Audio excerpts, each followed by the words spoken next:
ಆತ್ಮೀಯರೇ ನಮಸ್ಕಾರ. ನಾನು ನಿಮ್ಮ ಖಾಸಿಂ ಮಲ್ಲಿಗೆ ಮಡುವು.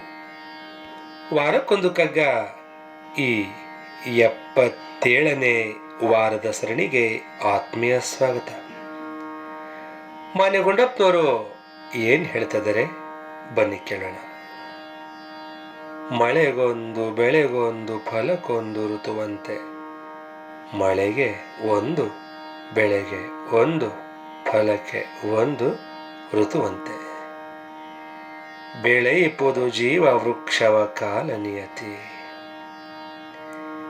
ಬೆಳೆಯಿಪುದು ಜೀವ ವೃಕ್ಷವ ಕಾಲ ನಿಯತಿ, ತಿಳಿವು ಮೊಳ್ತನಮುಂ ವಿರಕ್ತಿಯುಂ ಮುಕ್ತಿಯುಂ, ತಿಳಿവും ಒಳ್ತನಮುಂ ವಿರಕ್ತಿಯುಂ ಮುಕ್ತಿಯುಂಗಳಿಗೆ ಸರಿ ಸೇರ್ದಂದು ಮಂಕುತಿಮ್ಮ,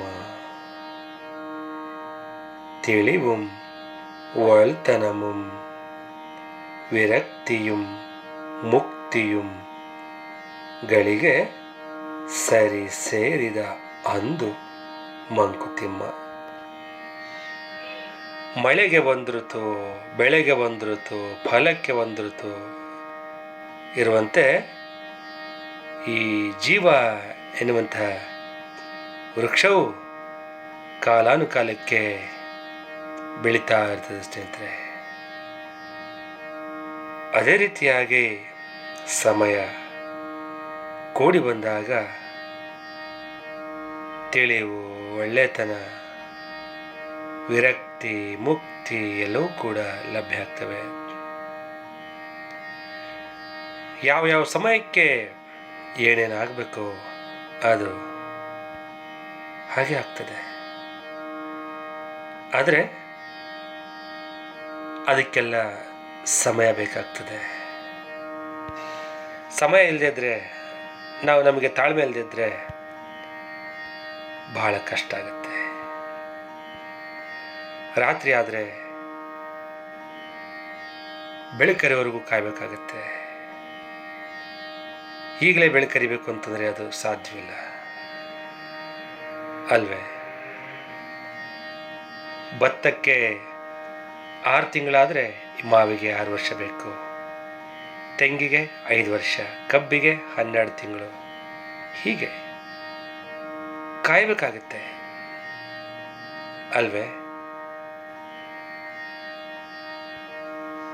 ಬಸ್ಸಲ್ಲಿ ನಾವು ಟಿಕೆಟ್ ತಗೊಂಡು ಕೂತ ತಕ್ಷಣ ನಾವು ಸೇರಬೇಕಾದ ಊರು ಈಗಲೇ ಬರಬೇಕಂತಂದರೆ ಅದಕ್ಕೆ ಸಾಧ್ಯ ಸ್ನೇಹಿತರೆ. ಚಾಲಕ ಆ ಬಸ್ಸನ್ನು ಓಡಿಸ್ಬೇಕು. ಕ್ರಮವಾಗಿ ಮೈಲಿಯನ್ನೂ ಕೂಡ ದಾಟಿದ್ರೆ ಅವಾಗ ಮಾತ್ರ ಗಮ್ಯ ತಲುಪೋದಕ್ಕೆ ಸಾಧ್ಯ ಆಗುತ್ತೆ. ಹೀಗೆ ಈ ಜೀವ ಎನ್ನುವಂತಹ ಮರವನ್ನು ಕಾಲ ನಿಯಮಗಳು ಬೆಳೆಸ್ತವೆ. ತಿಳುವಳಿಕೆ, ಒಳ್ಳೆತನ, ವಿರಕ್ತಿ, ಮೋಕ್ಷಗಳು ಕೂಡ ಆ ರೀತಿ ಎಲ್ಲ ಸಮಯ ಬಂದಾಗೆ ಎಲ್ಲವೂ ಕೂಡ ಒದಗಿ ಬರ್ತವೆ. ಅಲ್ಲಿವರೆಗೂ ತಾಳ್ಮೆಯಿಂದ ಕಾಯಬೇಕು ಅನ್ನುವಂಥ ಮಾತನ್ನು ಇಲ್ಲಿ ಮಾನ್ಯ ಗುಂಡಪ್ಪನವರು ಹೇಳ್ತಾ ಇದ್ದಾರೆ. ಈಗ ಕೇಳೋಣ ನನ್ನ ರಾಗ ಸಂಯೋಜನೆಯಲ್ಲಿ ಈ ಕಗ್ಗವನ್ನು.